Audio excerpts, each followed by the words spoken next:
Yeah. Okay, well, welcome. It is so nice to meet you. Uh, Normally I'd be like, okay, so you're a somatic psychologist, and I would just get to rolling. But something just asks me to pause and let you say in your own words what it is you do and why you do what you do. Well, thanks, Melissa. I guess I do what I do because spirit helped me survive. I had I'll talk more about all this because it's where does our stress come from? How does it keep Mhm. rolling through us? But I was so fortunate to have raised in the feeling of love. And from that feeling, my mom, was a Sunday school teacher and all that.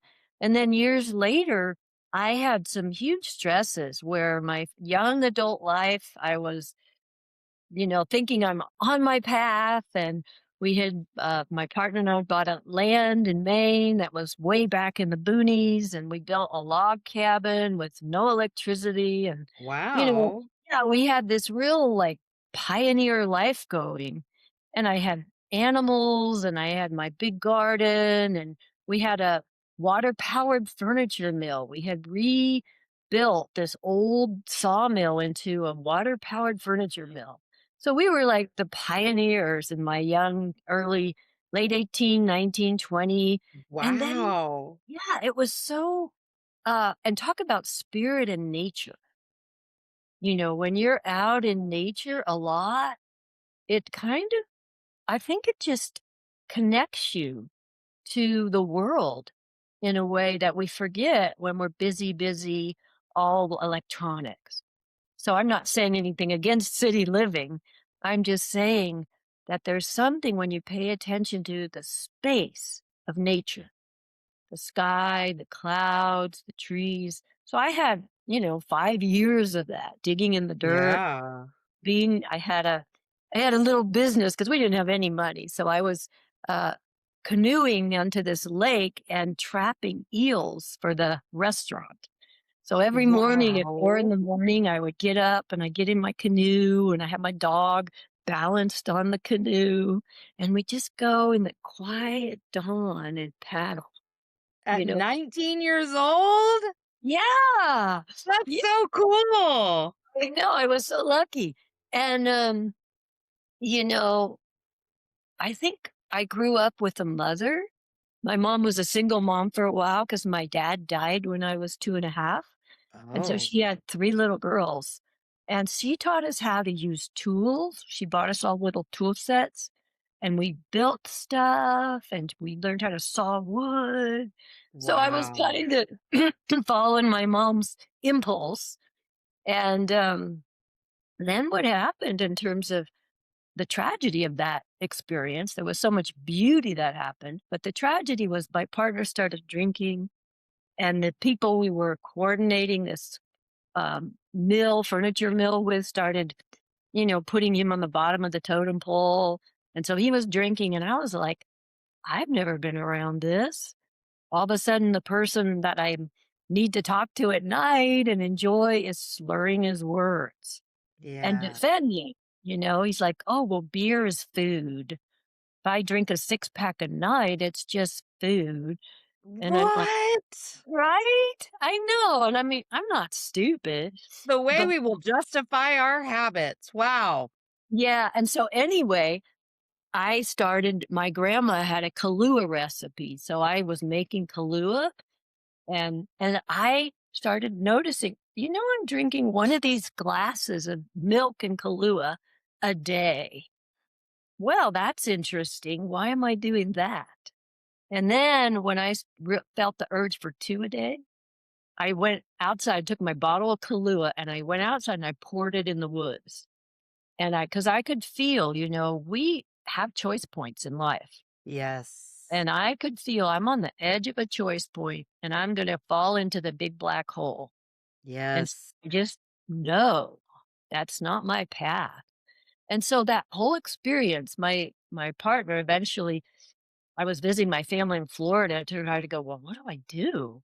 'Cause I was like 22, 23, and I got a phone call. "Oh, the house has burned down." And I was like, "What?" And not on purpose, but my partner had burned the house down by forgetting to shut down the big stove, and he went off to the mill and, dry spruce logs burn up really fast. Yeah. Well, Oh, that's anyway, I came terrible. back to this shocking experience of my whole life literally in ashes. And, we talk about spiritual renewal and, ashes to ashes, dust to dust. And there it was, this big rectangle of gray ash, which used to be my Mm. house. And I just went numb. I was like, well, we bought this land, we have to keep going. So within a few months, we had built another house. But inside, I was not good. Mhm. I was like, well, I'm doing the program, but this is not going to work because nothing outside was changing. Yeah. My partner wasn't changing his habits. And so luckily, I had to get money. So I started working on a fishing boat off Cape Cod. And so I'd go to Cape Cod for 3 weeks, come back to Maine the fourth week. So I'm like 23 now, working on a fishing boat, trying to get some money. And this is when I had a grace gift from God, because what happened is when I was coming in, we would fish for 4 days and I would climb up this little metal ladder when we got back to the dock, and I would go sell lobsters because that was gravy money for the crew. So we came in, after 4 days, you're exhausted because I worked the back deck as well as, being the cook. I had two jobs. And so we get in the afternoon. I take my bushel, I walk across our boat and the swordfish boat, and then I get to this metal ladder.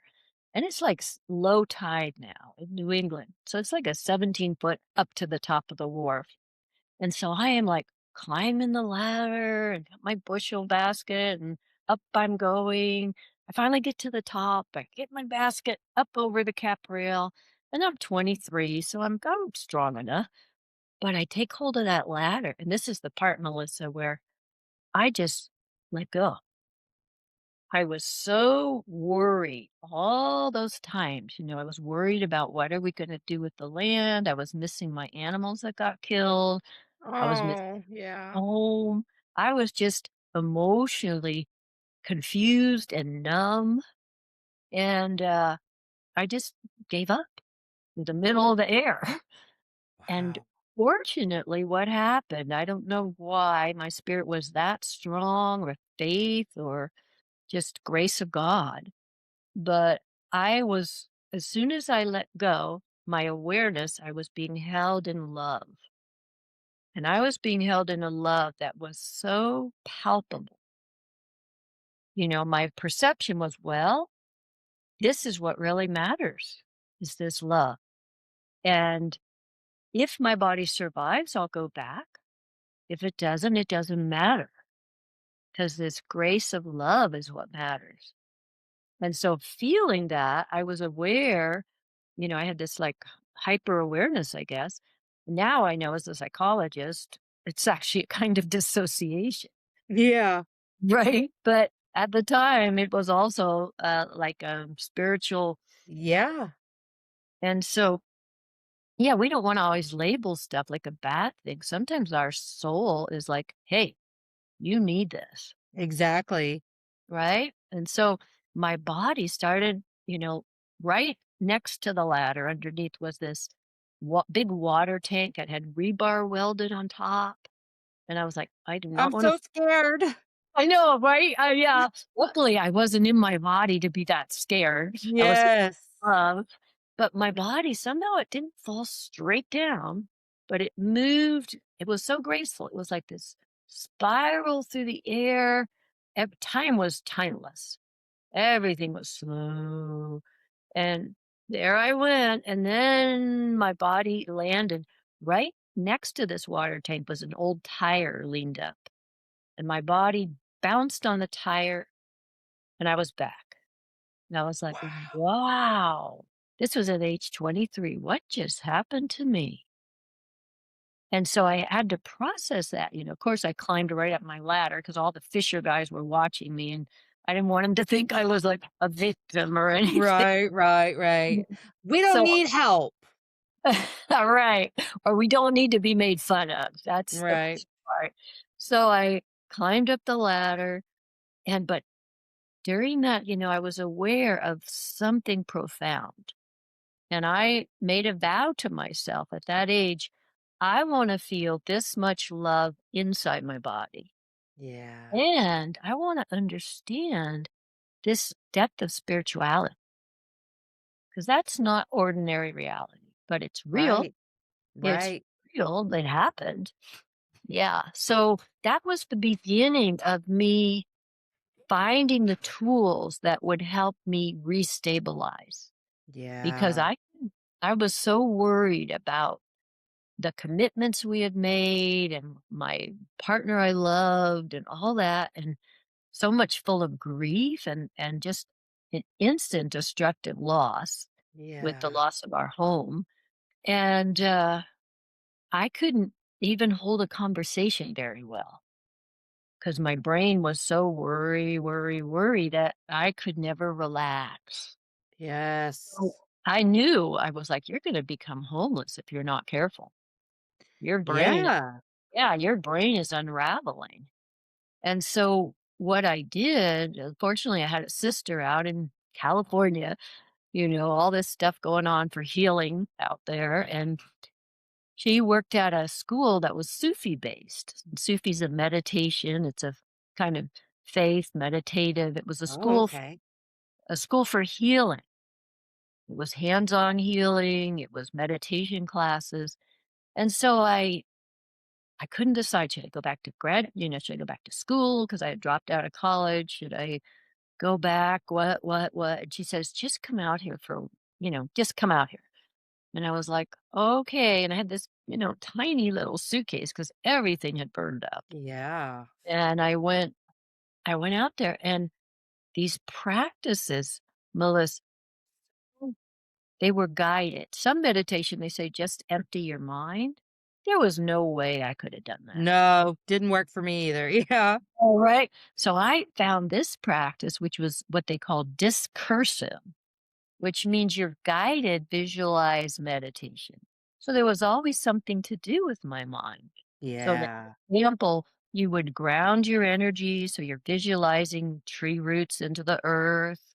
And then, you would stabilize and you would pour liquid gold in the top of your head. And Ooh, I like that. that's a really nice one. It just cleans everything out.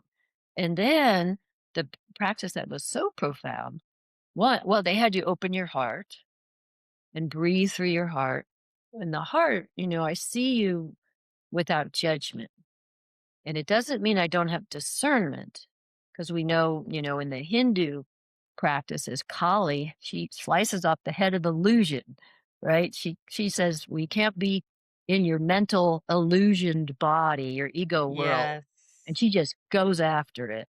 But so the heart is not naive, but it doesn't, if you judge from the heart, it's going to shut down. And so they had us breathe and open our heart. And then the best practice, and this one I'm going to talk about slowly because it's a real practice that maybe your listeners can appreciate and value for themselves. What we did is we grounded our energy, we cleaned out with this pitcher full of, liquid gold, cleaning. And the grounding allows all the gunk to just go into the earth and compost. So you're not Mm. holding it in your system. And with Qigong, that's a wonderful deep practice from the Chinese model and the Asian model. And it's all about sinking your chi into sinking it down so you can Oh, get the other flow up. yeah. And so you need this downward flow in order to establish the lift and the support. So in the Sufi practice, they said be in the center of your head, not right here where worry is and thinking and Right. planning. And that was transformative for me. And went to this school. I was there going 7 times a week. I'd go to morning class, afternoon class. I got a job in a fruit stand so I could, have my hours early in the morning. And then I would go off to my training ground. And it was so, uh, I was so grateful. I could even feel the tears. I was so grateful, Melissa, that I was not going to go crazy. Yes. If anyone's been close to that, it Yeah, is terrifying. it is. As That's the part that makes it all so bad because when you're unraveling like that, it Yeah, feels like this is the end and there is no coming back from it. And getting any sort of information that makes it better like that, right? It's it like, is oh, so profound. Yeah. yeah. So I felt like I was learning the practices about my vow to feel this much love inside. I had to stay in my body, right? Yeah. And not just in my upper brain that got so worried. So they said, imagine now that you're, sitting and grounded and you have your feet on the floor. So the soles of your feet are open and the energy can come down.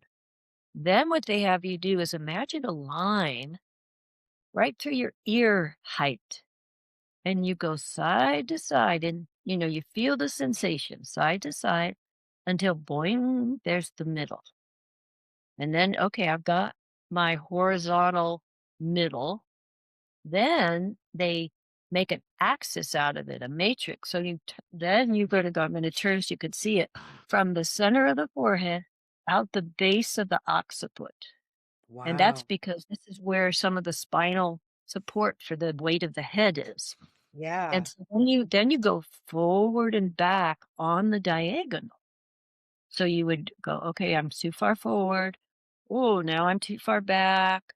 Okay, where is middle? And roughly there's an intersection place in the brain. I didn't know it at the time because I was studying it from a meditative place. Now, from neuroscience, I know that that's actually where the pineal gland is, which is what helps us with visualization, dream, Mhm. balancing sleep, light and dark.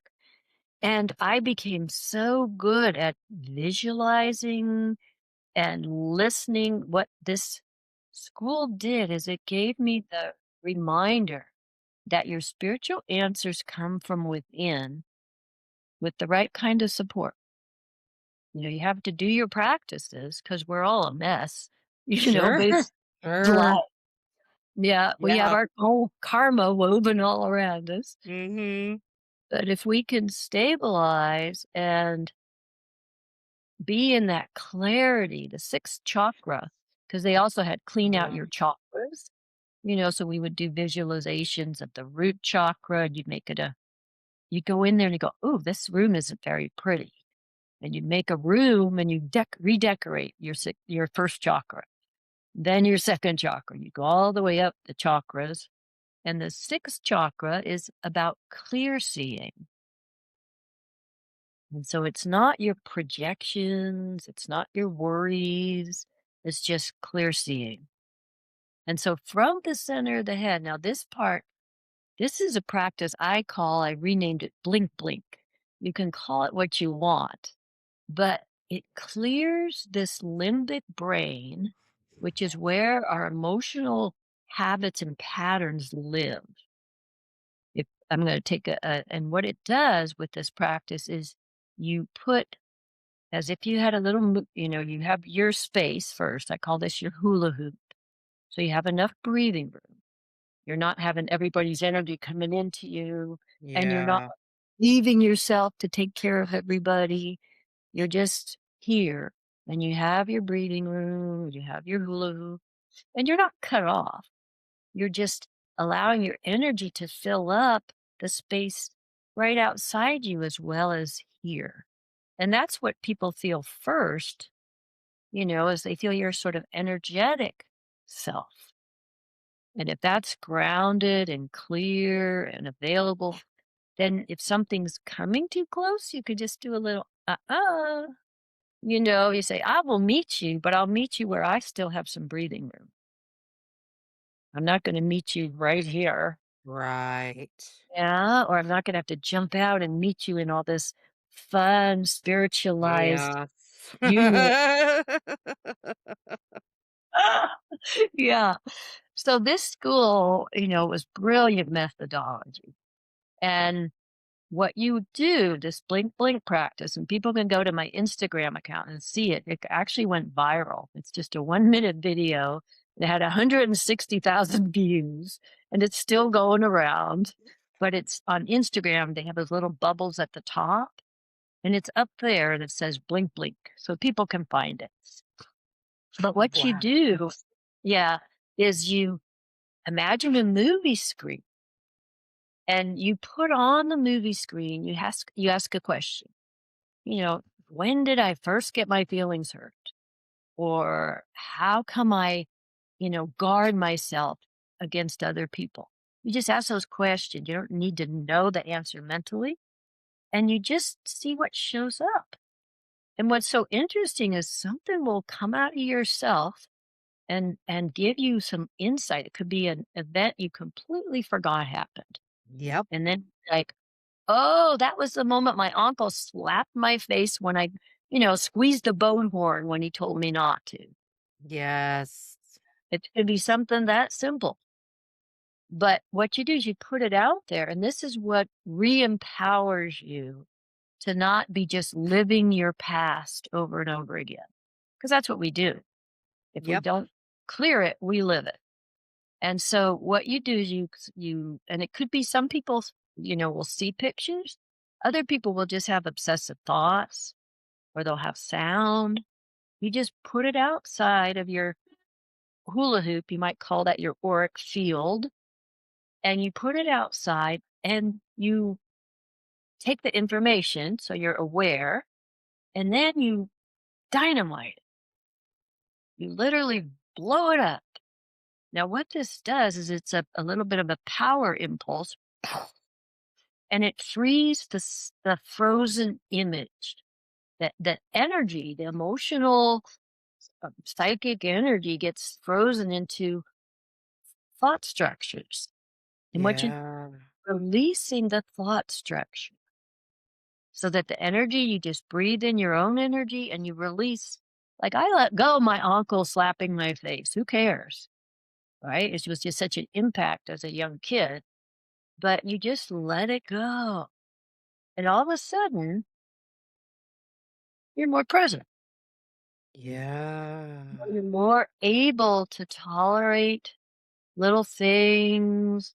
You're not obsessing.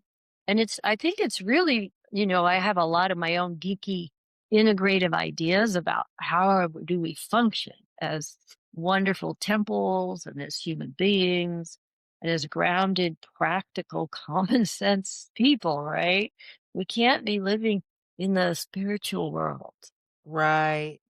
As tempting as it may be sometimes. I mean, there's been times when I like it here and I don't know why I have to leave this bubble, but I know the answer to that. So I leave the bubble. But also, really, what you're highlighting too, and this has been a heavier topic of conversation recently, but um, why hygiene is important, why you have to pick one thing at least to do a small practice before you reach panic attack. Like Oh, that just like, I keep giving off, offering these tools for how to get out of a spiral, and there's nothing wrong with that. When you're first starting a practice, for sure, you're still going to spiral.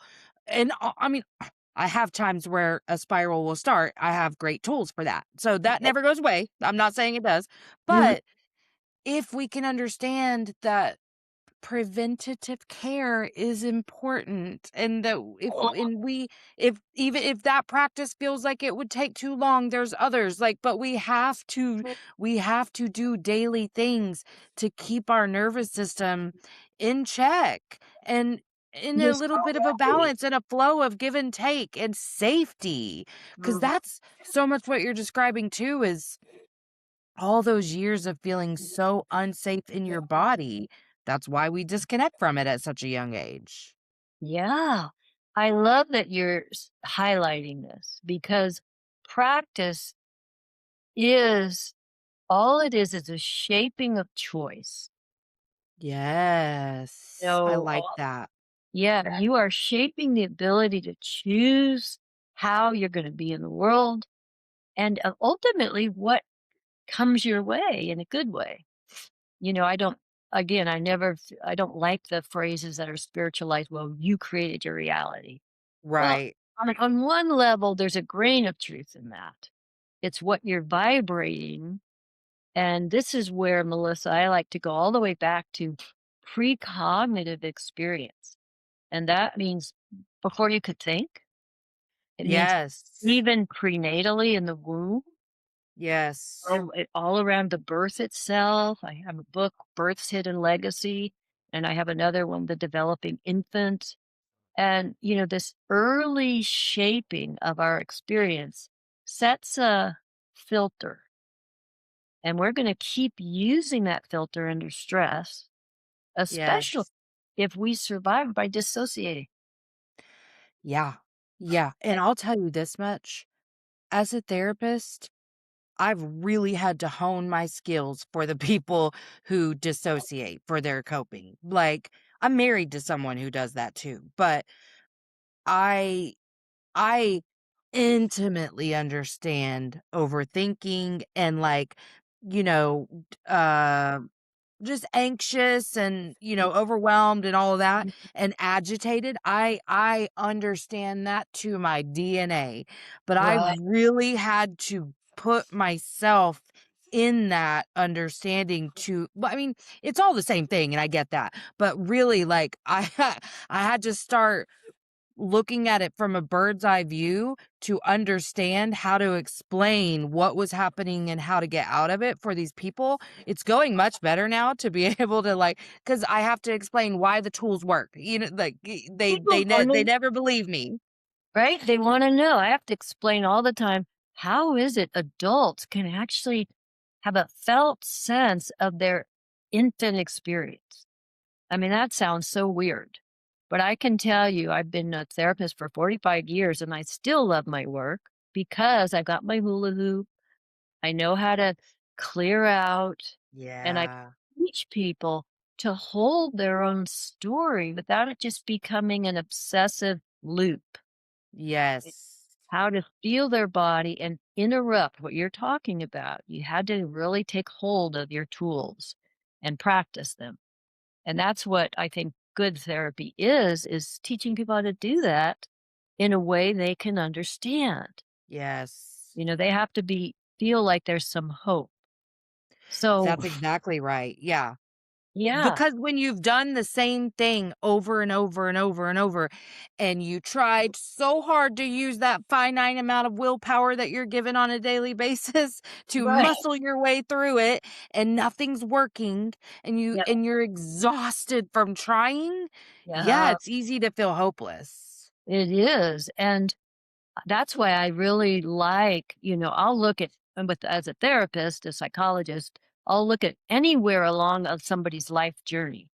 If they're talking about this event, but what I'm listening for is the echo all the way back to their primitive nervous system when it first decided, is the world safe? Right. Am I going to survive? Right. A- Am I going to survive in relationship? And then are you going to keep me safe? Because that's what an infant Yes. figuring out. And the way an infant understands it is something bad happens and it hurts my body. Well, the world is bad. Or maybe Mhm. I'm bad because they left me to cry in the crib. Yep. Maybe I'm bad because why did they leave me here? I Mhm. find these people who are adopted that they have a deep seated fear that there's something wrong with them, but they Yeah. don't even know what it is. Defective, yeah. Yeah. And so that's the thing you want to get to the roots of and I call it teasing apart the shock. And this is where that dissociation and the tendency to go back to the spirit world, because I think the soul, if the body is too unhappy, too in pain, an infant will go into infant depression. I was in the incubator. tell you, I realized I had infant depression because I couldn't find my mom. I didn't have any touch for 17 days. Only touch they Oh, had, yeah, it was, like, too much. And the only touch was they'd take my foot and prick my heel to get some blood, so so I touch was dangerous and painful. yeah, and so then I had this startle reflex because I would zone out. What a baby will do, Yes. you brace kids, the baby will cry out if it needs something. "I'm cold and wet, I need a diaper change. I'm hungry. I'm bored, come get me." Right? Babies will vocalize. And then mothers first I wanna say mothers they don't have to feel guilty. There's no Right. feeling guilty as a mother. You can have regrets, that's okay. You can, know more now than you knew then and wish it was different, but please don't carry around guilt or self-attack. Because what that does, it actually makes you less available relationally Yep. in present time. And if you've got kids, at some point they're gonna, want to get mad at you and be mad at you for what you did, not perfect. And that's okay if you can listen for the grain of truth of what they're complaining about and still hold your dignity and say, yeah, I was this, 17-year-old mom. I didn't know any better. Right.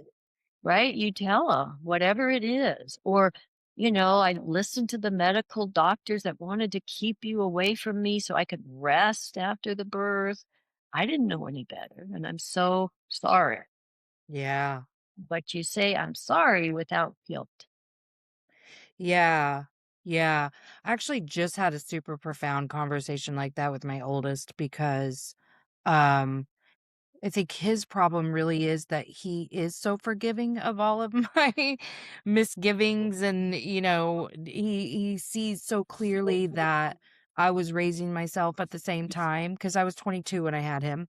Yeah. Um and so he is so forgiving, but he has never dealt with any of that stuff. Like he's been in therapy and whatever, but there's just deeper stuff there that I think he's been afraid to really acknowledge. And we had this moment the other day, and I have also had some struggles with this level of vulnerability with him where I say the stuff I really want to say, not just I'm sorry and da da da, but like really walking him through, in essence, the things I have to say to myself all the time to comfort myself, and it started with the understanding that I was always special and I was always perfect, exactly how I was, that my parents being addicts and abandoning and all the things had nothing to do with me.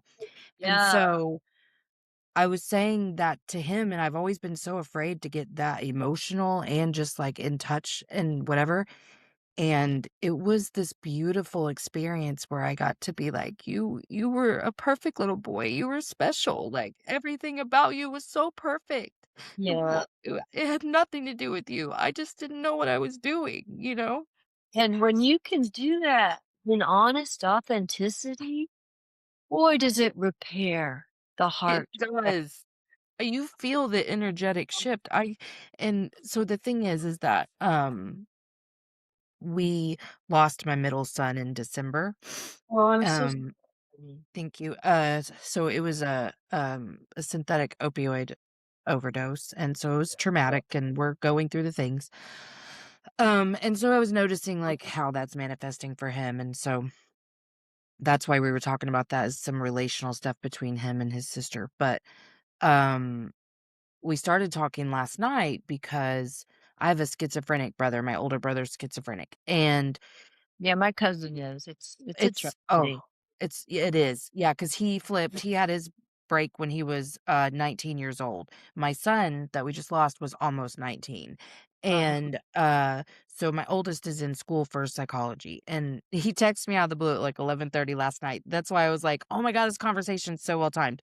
Because he said, "I just found out that perinatal hypoxia can lead to schizophrenia later," however he worded that. And I was Well, like, "Oh, I have not, heard that," because my clinical stuff is in social work. So, of yeah, course, I did the basic psychology and whatever, but I didn't know that. So, I thought that was interesting, but he said, "I wonder if we would have seen this with Jakey because he had and my brother did have a traumatic birth. They held my mom's legs together for, like, an hour waiting for a doctor to get there. I mean, he Right. was, like, crowning. Yeah. And with my son, I was begging for a C-section because I mean, I pushed for 2 hours, he wasn't, coming out. They used forceps, and then it took them a bit to get him to breathe. It's not like you know what it's not like he was So they code have blue or whatever, but yeah. So he wasn't responsive right away. And I knew that was such a traumatic experience for me, and I didn't have the language for it. It changed me. Like, already I walked into that with so much PTSD, CPTSD from childhood, and yeah. then that birth experience just messed me up. And then I always thought it messed him up a little bit too, and I was in grad school when I was pregnant with him, which was also chaotic. So, like, there was so much of that, Yeah. but I have, like, always wanted because he was very ADHD and on the spectrum, and my problem when he was little, I had no trust in anyone. I Of was so course, scared of right? everyone, Well, Yeah. So I didn't listen to anything anyone said because I intuitively did know, though, you're not seeing the bigger picture here. No mm, one's listening whenever I say, well, because I went through a divorce when he was, like, a little under 2. We moved houses, so there's that stuff, but I'm also like, but also there's these birth factors, and I don't well, I Melissa, felt embarrassed to talk about it. you were saying something I wanna take some time with here because it's so important. My specialty now, I train therapists to actually listen at this level and to always find out as much as they can about how somebody was born. And I have this, 2-volume set that Wow. I wrote, and this is not about being a mom giving birth. This is about what happened to you during birth. And so volume 1 has case studies. I have decades and decades of helping people. And volume 2 is all about for therapists. How do you think about how this experience actually, this physical reality experience, influence the psychology and the psyche and the fear and the panic and the protectiveness Mhm. of a person at such a young experience? Because I'm going to break this into little pieces. Because first off, sometimes even starting to talk about birth, if somebody had a difficult birth, their nervous system will want to dissociate. Mhm. I don't want to hear it. I don't want to feel it. I survived, and it was so bad. Yeah. So first, let's talk about why we dissociate and how it helps us survive. Because anytime there's too much sensory stimulation, either from inside or coming from outside, our processing ability isn't can't handle it. And so what will happen is we'll try to fight it or we'll try to run away from it. It's like pressure. Fight the pressure, run away from the pressure. If we can't do either, we kind of have we just stop.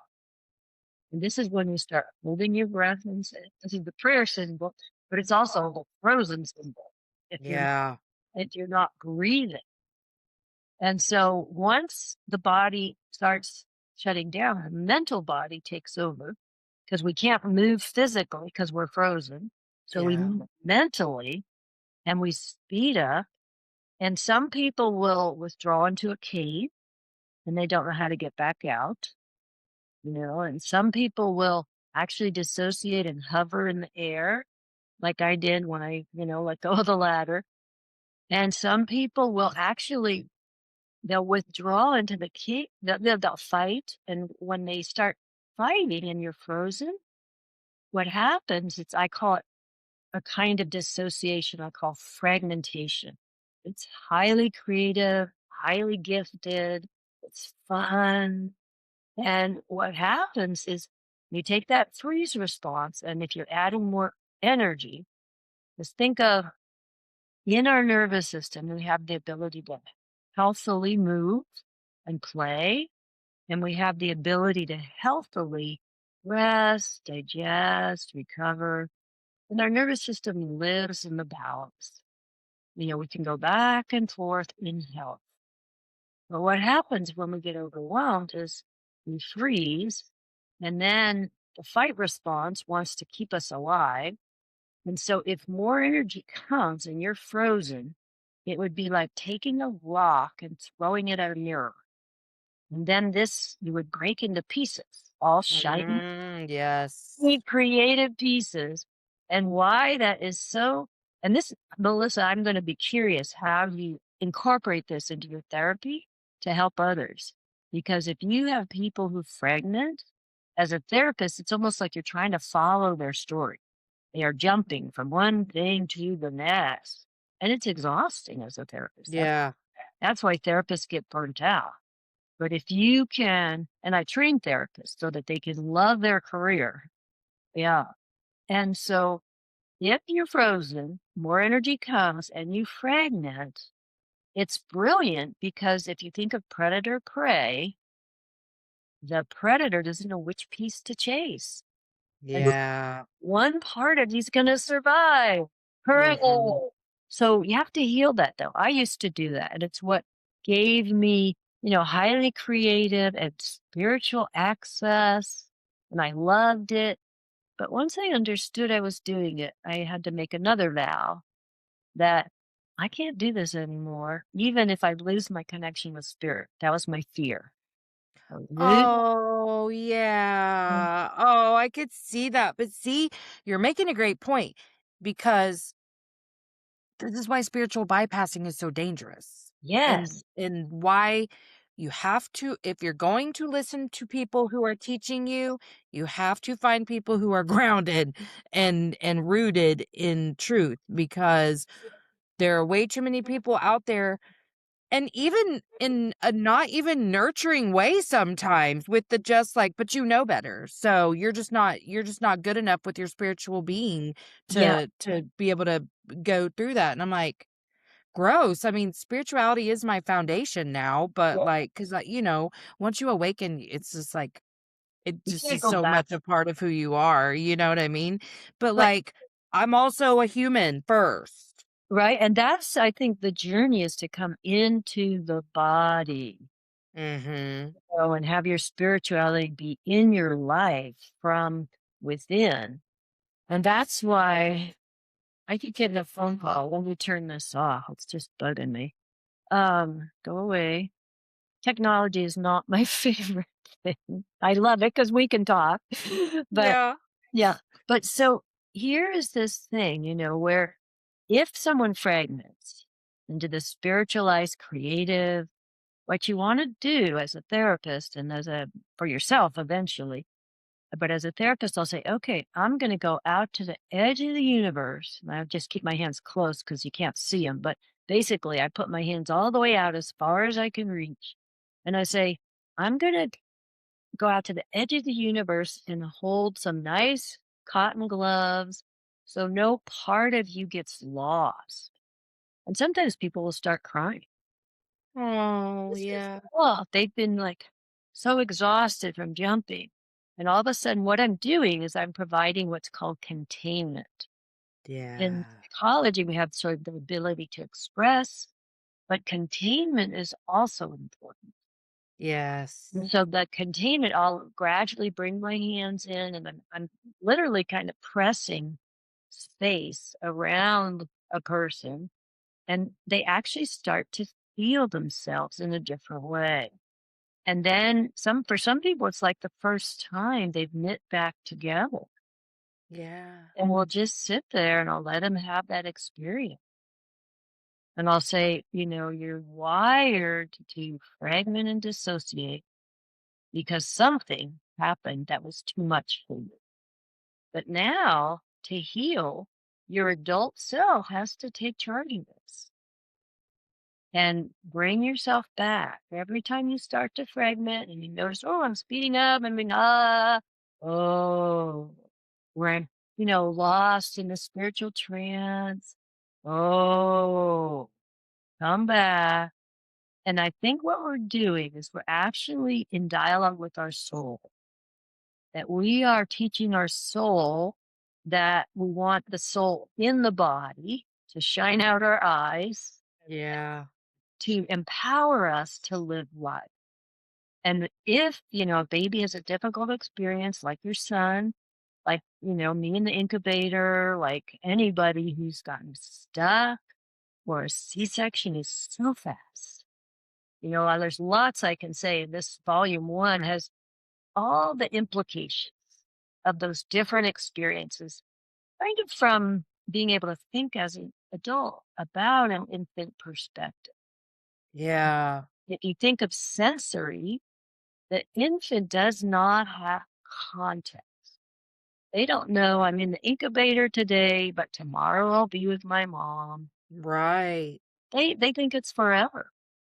And that's why you can have infant depression or Yeah. or a baby put in jaundice lights can feel I've like thought about that because it's so sad. yeah, it then some things that's, medically necessary. This is the tension. Women have given birth for eons of time, and often in a non-medical situation with midwives and support, and sometimes mothers die and sometimes babies die. So then in the Western, we've gone to a model of we don't want our babies to die or our mothers, so we'll do whatever it takes. Yeah.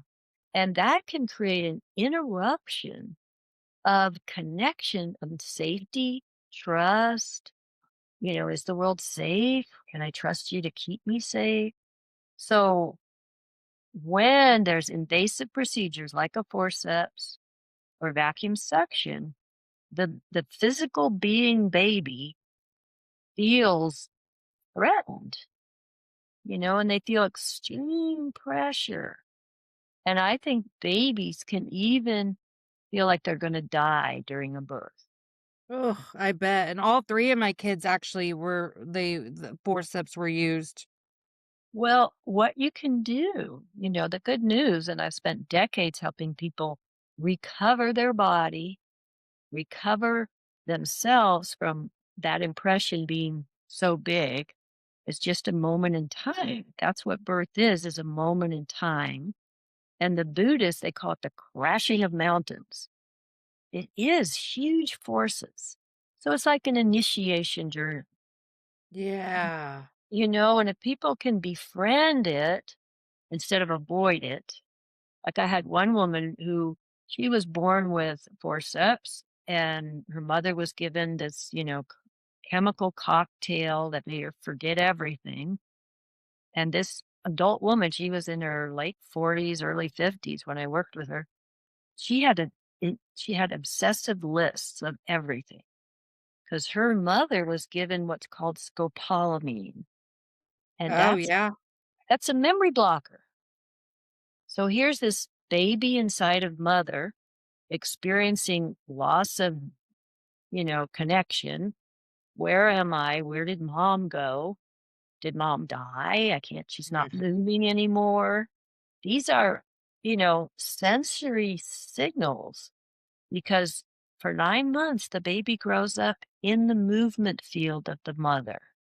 The movement field, the sound, the rest cycle, all of this is a transmission into the baby. And again, mothers don't have to be perfect. You just have to understand, oh, that's the wiring.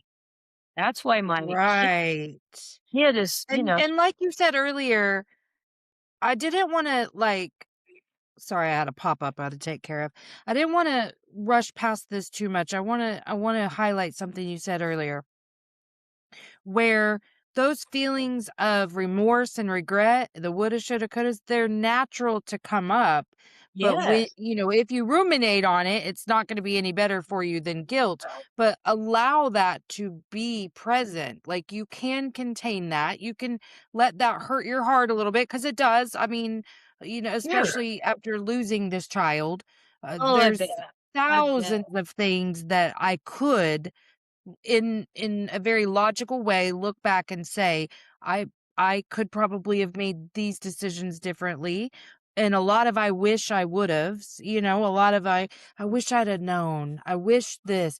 That's why I'm grateful for my spiritual beliefs because that halts all of that, like, I'll allow it, and then I'm like, "And then we wouldn't be who we are now if and I wouldn't have Yeah. taken the path to enlightenment that I did if I had had all the answers then." And so, I understand what the truth is, but I'm human and it's easy to go, "Man, I wish," and it does hurt. It hurts so bad, but I allow that and then I move on.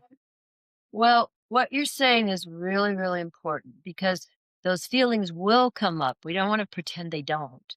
Right. But we don't want to, what I call, you have to kind of stay on the surfboard of awareness and Yeah. you can let those feelings come up, but you're strong enough cognitively to tell yourself, wait a minute, I did the best I could.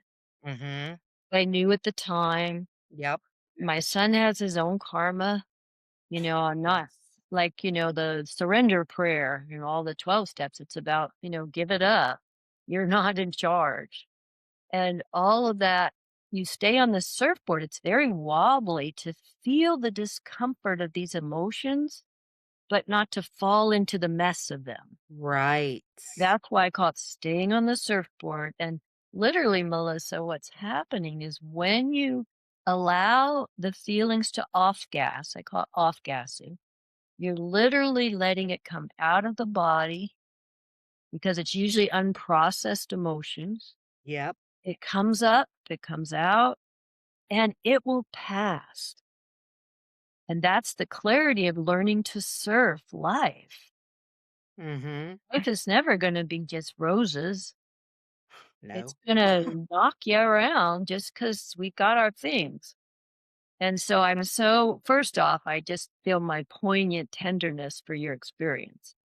Thank you. Losing, I mean, nobody hasn't lost a loved one knows, and especially a mom with a child or a dad with a child. It's a profound spiritual journey, really. Yes. And for you to be able to grieve and understand and hold stable for your children who are also navigating the loss of their sibling. Mhm. That's what God asks us to do. How do we shine the light that's real, honest, grounded, and it's not, giving people, you should be doing this. Right, right. Yeah, I Mhm. felt really passionate immediately about being very open Mm. about what my grief process looks like. And also, I mean, if I didn't have the spiritual beliefs that I have, I probably would never have made it through this because my former self was a basket case. Well, And so I would have been the thing that destroyed what was left of my family for sure. yeah, Um, But I wanna be the light for them, for myself, for them, and then us show that to others, like, it is possible. Because this was my worst fear. Specifically for well, him, I've worried about this since the day he was born. Something in me just knew. You know how what I mean? beautiful things is knowing, and I want to, how did, well, there's so much I'm just feeling and sensing here of what to share with your people, right? That can be helpful. And so right now we're talking about the stabilizing ability to grieve and to stay present.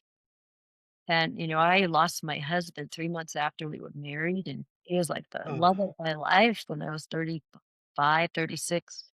And, I had to go through that whole process of my life completely unraveled. We're getting ready to have children. We had just bought some land. We were going to build a house, live on this island.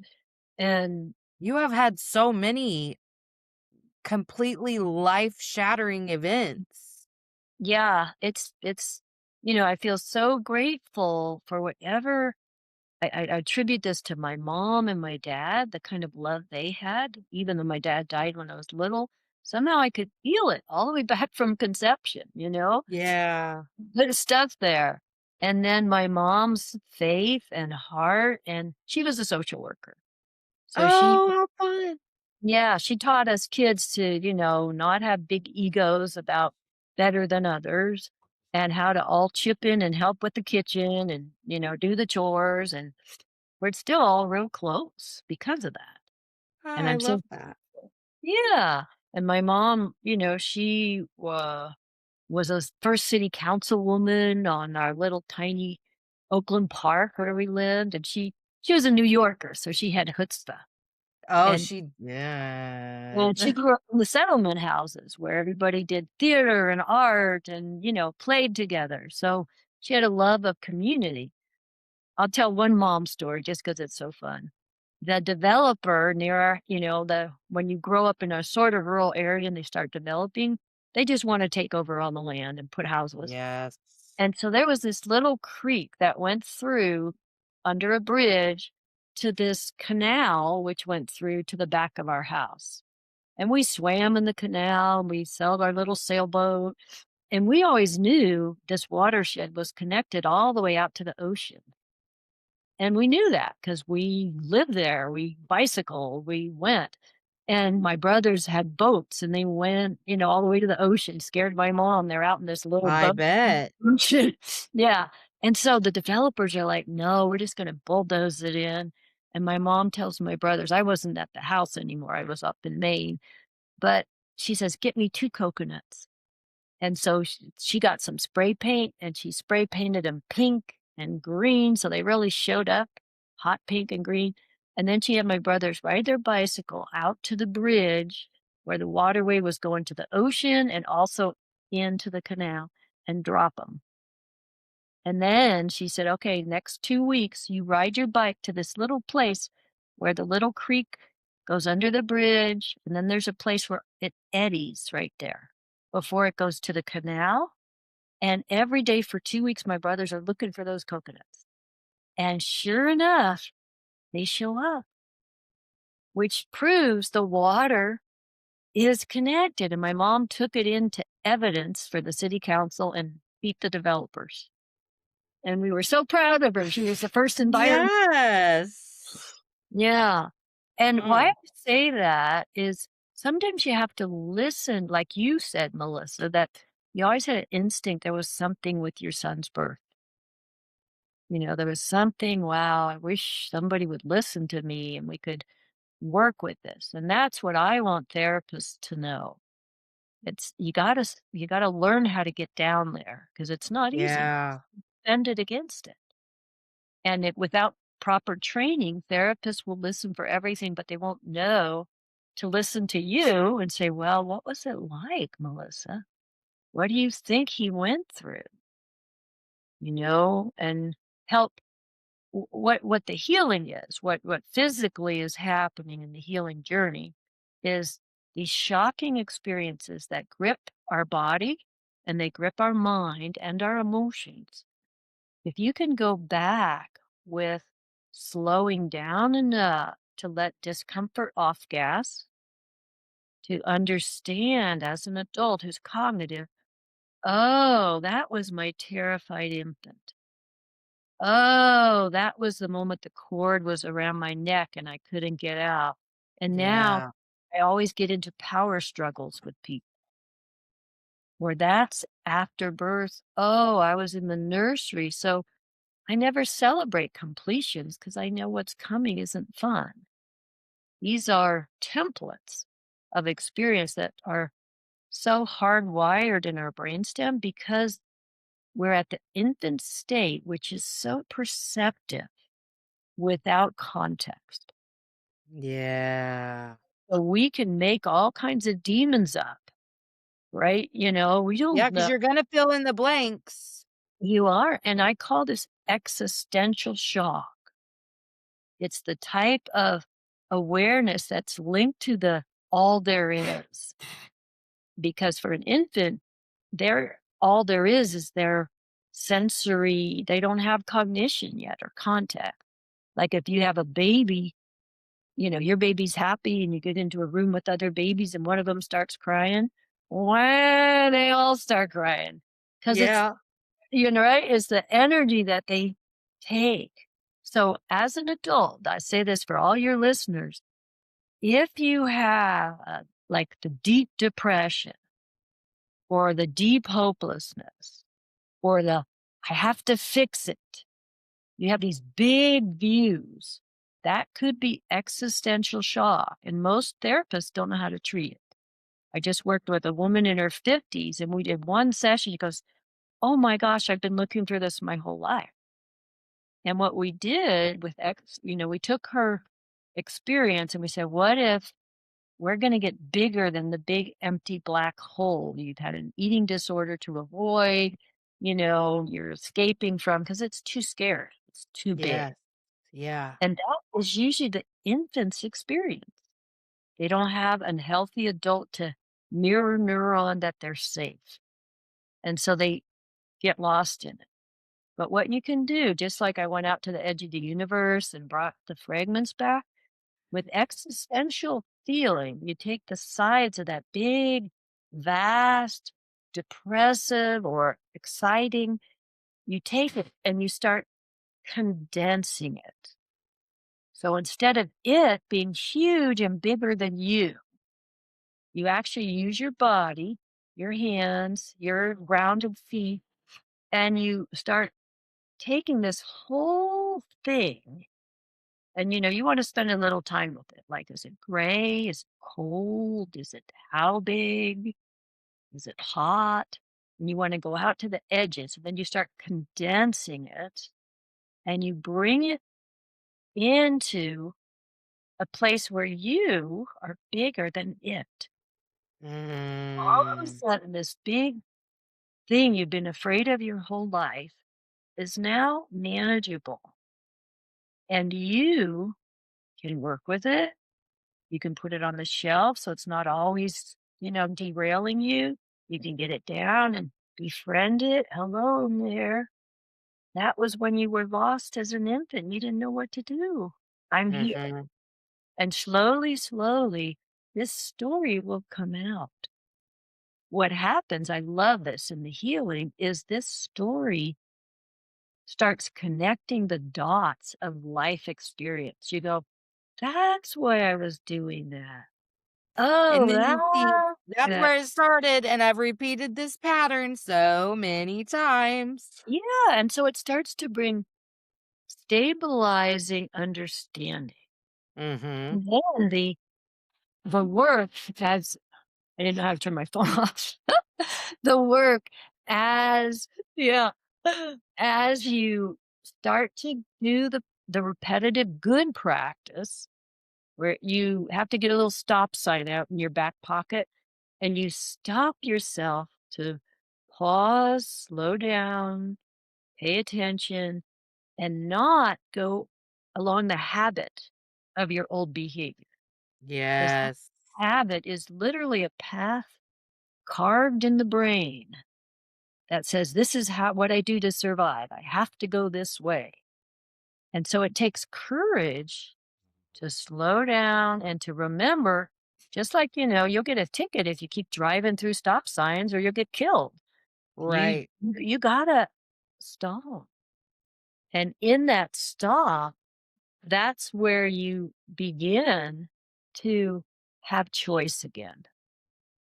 And you can breathe, you can look around and realize, wait a minute, my life isn't under life threat right now. Or wait, I'm just having a grief moment. It's okay. And you just can reorganize and stay present with your heart and your gut and your intelligence, your brain, and you start to stay integrated. And when any adult starts doing that, they take this existential shock and they can shrink it down and then they can listen. What's the hidden story?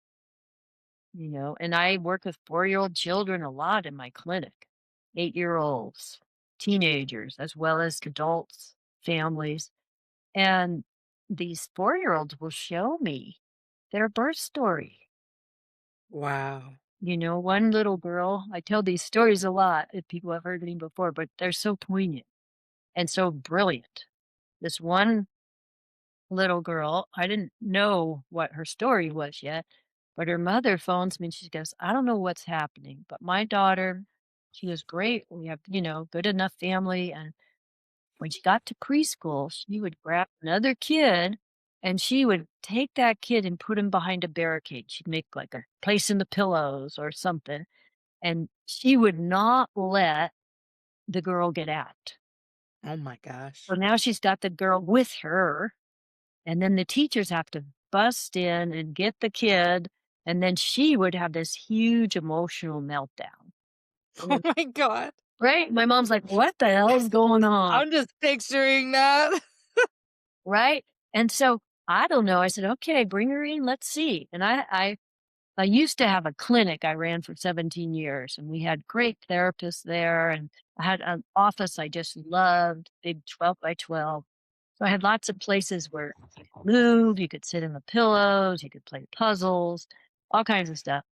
And this girl, and then in the corner of my office, there was a door to another office. And so I had put soundproof up between the doors. And I had a little Japanese folding panel, those three paneled things that stand up was hiding that door. So the girl comes in, she's 4, she's bright as can be, blah, blah, blah, blah, blah. Her mom's there. And she walks around my office and she goes right behind the Japanese folding panel. And then so I can't see her. And then I hear this sound, rip, rip. And I go, "Oh, hey, what are you doing back there?" And she goes, and she was taking the tape and she was taping up the little tiny crack between the 3 panels so that there was no openings between her wall of protection. And she says to me, "Very important work and don't you come in." I was like, "Oh, I bet this is a C-section. I bet you were born C-section." And she had her mom come back. She insisted her mom get back there with her. So now I'm on the outside. She's got her mom, and she's not going to let anybody come in and take her away or separate them. And that's what a C-section is. It's an Yeah. abrupt separation. And, any mother who's had it, I want to say 2 things. One is not your fault, first off. Maybe I want to say 3 things. And also, did you get a chance to finish your birth push? Because think about all that energy that wants to push that baby out, and then there's a C-section. It never got completed. Mhm. So I have a free PDF. I have a free PDF library full of articles, but the top menu bar says, birth trauma, birth mama. There's articles in there. One of them, and they're short articles, so you can read them. Most of them are short. But there's one-page article that says, how to finish your birth push. And I've done this with mothers online. I was working with a mother up in, Washington State. And it's the idea that your body has to complete through your feet and your legs the power that never moved through. So I had this mom sitting with her back against a big solid, soft chair to hold her and have her feet on the baseboard. And we were working together so she could feel herself now. And then all the grief started to come up about the C-section, Yeah. and I was like, "Okay, let's stay present. You're doing great. Of course you're going to grieve. Now we want you reconnected in your body with that power all the way through your hips and your legs." And those are the, Chinese meridians go right down into those legs and bring energy back up to support. So when that incision gets there, it interrupts that whole cycle of supportive energy. So Yeah. so I've helped lots of women recover that. And what happens is they have a little more power and potency with their baby, with their child sometimes. I could have 3-year-olds in my office want to be part of that, and the mom wanted them part of it. So they're sitting on the floor next to the mom, and the mom was like, "Oh, there's my power. Okay, there's my legs. Now I'm here." And then she can look at her kid and go, "Yeah, honey, we're doing this life." Yeah. Oh, So, I love that. yeah. So this little girl, she showed me every step They had placenta previa, so the mom couldn't give birth vaginally. And this girl, she showed me with my little red tunnel that kids can crawl through. What I'll have moms do is sit on the outside of the tunnel and put their hand on the fabric and have the child touch their head against mama's hand through the tunnel, because that seems to recreate connection, at that, primal level. But this little girl, and then I have a pop up tent that I put at one end of the tunnel and I cover it with a blanket so the kids can have a safe space. They'll sit in there and then they'll crawl out the tunnel and then they'll go back. Well, this girl got in a panic. She could not tell which end of the tunnel she wanted her mom to sit on. And think about C section. You're headed down, Yeah. out, and then the placenta previa, she can't get through. And so then everything reverses and she gets pulled away from her mom. So, of course, she's confused. And so she had a panic moment, this 4-year-old. And the mom was, oh my gosh. And I had to help the mom realize that if she didn't embrace the fact of the C section, she would have had a dead baby. And, the mom was, blaming herself and wishing it could have been like her other kids' births. I was saying, wait a minute, hold on. You either want a live baby or you want a dead baby. Right. Well, And then and if it was placenta previa, it would have killed you too. exactly, right? Mhm. And so that empowered her to realize, oh, that's right. And then she could say to her daughter, yes, I chose a C section because I wanted a live baby. And that created a whole relaxation in the girl where she could trust her mom's choices. Mhm. So it was beautiful. That's where I feel the grace of God showing me the intelligence of these children. And Yes, that you're if, attuned, yeah. yeah, and if therapists can learn these skills, they're not that hard to learn.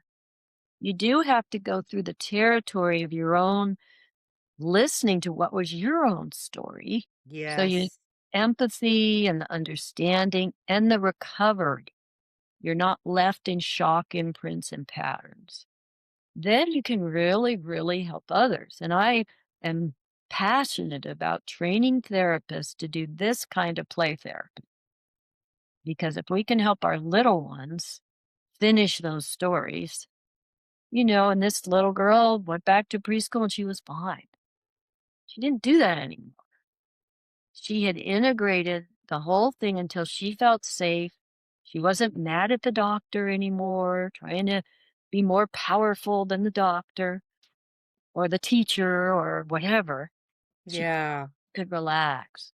So, any therapists out there, come see me. I have a play therapy class lead online every fall, and it shows you how do you actually get to these stories with children or, children, growing children, even back with adults. But if you learn how to deal with kids, it's so much easier to deal with adults. Right, right. I Yeah. totally agree.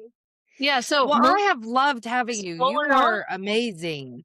I, Tell us where we can find you, and I know you said you had other things for your free yeah, offers as I'll just well, so name tell us them all and the then things. I'll do all of that. I want people to know first off that my name is Annie Brook, and Brook is spelled Brook. So it's ANNIE Brook. So you go to anniebrook.com. It's that simple. Just my Easy name. peasy. Yep. And then on there, you've got a free PDF library. One thing I really hope you'll use, we'll send you a link. Melissa's going to give you a little section with links and stuff. There's a clear your head toolkit. This is for those obsessive thoughts. This is for those ruminations where you're, or I also have a thing for self attack thinking. I'll include that link. But if you can Love it. start interrupting Clear Your Head toolkit. It'll give you that blink blink practice. It'll give you ways to just what we've been talking about. Use the tools. And then I have also a free master therapy kit. So therapists can start thinking, how do I actually work with embodied awareness as part of my treatment understanding? So I might do talk therapy, but I can layer this in because there's a lot a person can do sitting in a chair. Mhm. Like people can breathe, they can orient, you can teach them to notice. And so anniebrook.com, you can get me on Instagram, Annie Brook Therapy. I have a YouTube channel. So Melissa will give you all those links. But do go in and browse around. I do individual sessions. I have trained therapists who do sessions at a lower fee. And I do in person events. I'm doing one in Spain in August and in San Wow. Francisco. Yeah. And that's land and water because I also work in the warm water. So I love sharing this. I love that, Melissa, you've got been able to help people be grounded in their spirituality and real life. Yeah. Well, thank you. I appreciate you so much. I can't wait. I'd love to have you back too. So, Sure, I have, we can chat on with lots of good stuff. I heck enjoy yeah. your I feel like presence. I've made a new friend. I feel that way Okay, too. I'm going to press stop if you'll hang out for 1 sec. Okay. Thanks for coming to Emotionally Unavailable. If you haven't already, like, subscribe, and share.